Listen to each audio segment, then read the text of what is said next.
toujours sur le terrain des combats, ce revers de taille pour l'organisation État islamique. Malgré la terreur qu'elle sème à l'étranger, eh bien, en Irak et en Syrie, elle perd du terrain. Dernier exemple en date, la ville de Ramadi. Alexandre Leduc.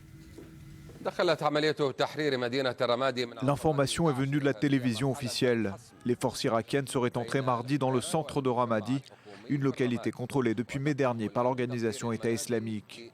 L'armée, appuyée par les milices chiites, est arrivée de plusieurs fronts avec un objectif clairement énoncé: purger les quartiers résidentiels, là même où se cacherait le noyau dur des combattants djihadistes. Ramadi, capitale de la province d'Anbar, située à une centaine de kilomètres à l'ouest de Bagdad, pourrait se retrouver totalement sous contrôle des forces irakiennes dans les prochaines 72 heures. C'est du moins la promesse des autorités, qui bénéficient par ailleurs des frappes de la coalition internationale. Les forces loyales au gouvernement avaient réussi il y a une quinzaine de jours à reprendre le quartier de Tamim, dans le sud-ouest de Ramadi.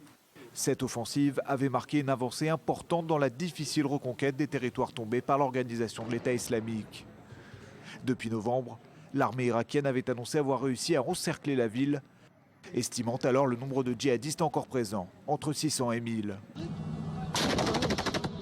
La progression des soldats irakiens a été maintes fois ralentie par les multiples pièges laissés par les combattants djihadistes, dont les jours semblent désormais compter à Ramadi.